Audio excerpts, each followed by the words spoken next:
في مدينة لا تهدأ، حيث تختلط الأصوات بالخطوات وتضيع الحقيقة بين الزحام. كان الزين يجري والأسواق من حوله تضج بالحياة، لكن عينيه لم تكونا ترى سوى طريق واحد، طريق النجاة. قفز فوق الحواجز، انزلق بين الناس، وصعد إلى الأسطح كأن الأرض لم تعد تكفيه. كل حركة كانت محسوبة، لكن الخطر كان يقترب. وفجأة انكسر كل شيء. الأرض لم تصمد تحت قدميه، والسقوط لم يكن مجرد سقوط، بل بداية.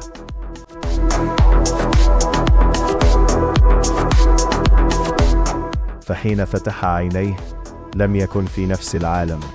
جدران قديمة، صمت ثقيل، وفي المنتصف بوابة. لم تكن بوابة عادية، بل شيء يبدو وكأنه ينتظر.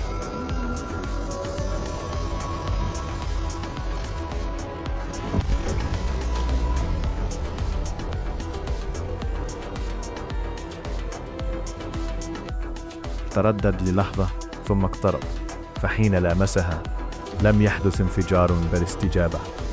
الضوء انتشر بهدوء، والنقوش بدأت تتحرك كأنها تعرفت عليه. وفي لحظة واحدة لم يعد المكان كما هو، فالهواء تغير، والصمت اختفى، والعالم انفتح. قوة غير مرئية سحبته للداخل، ولم يكن هناك وقت للتفكير. وجد نفسه في مكان لا يخضع لقانون. الأرض ليست ثابتة، والسماء ليست بعيدة، وكل شيء يحرك كأن الواقع نفسه غير مستقر. ثم شعر بها نظرة، رفع عينيه ببطء وكان هناك.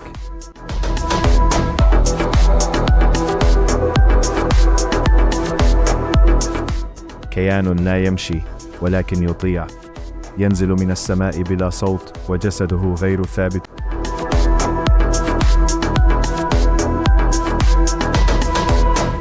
لم يصرخ زين ولم يتردد. ركض، ولكن هذه المرة لم تكن مطاردة عادية، فالكيان لم يكن خلفه بل فوقه، يتحرك بلا مسافة، يظهر ويختفي، وكأن الهروب منه مستحيل.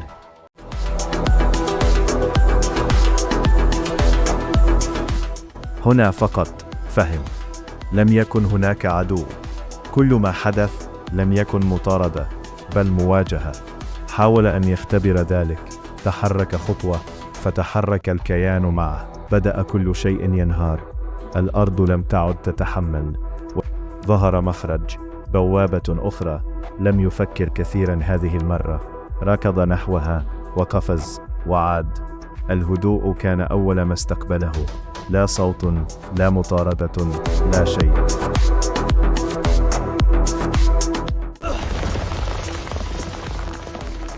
وقف بصعوبة، يحاول أن يفهم ما حدث. ببطء رفع يده، والهواء من حوله استجاب. ذرات خفيفة تحركت، وكأنها تنتظر أمرا. ثم رفع عينيه. الضوء الأزرق عاد، لكن هذه المرة من داخله، ولم يكن وحده. خلفه ظهر الكيان مرة أخرى، لكن ليس كما كان. لم يكن منفصلا، لم يكن حرا، بل كان مرتبطا.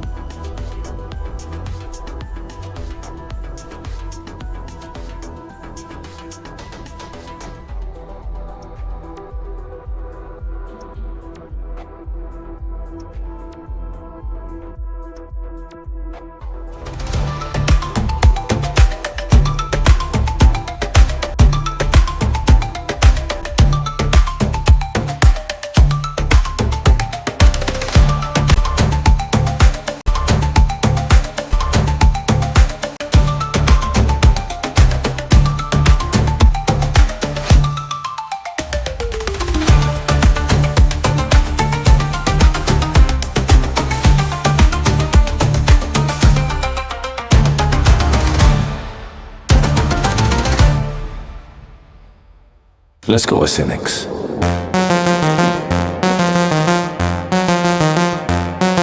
سأكتب لك رسالة من المنزل، وسأرسم ابتسامة صغيرة على اليمين، أمامها وجه جميل وثقيل وحليل. ألا تتذكر عملة لا تتغير أبدا؟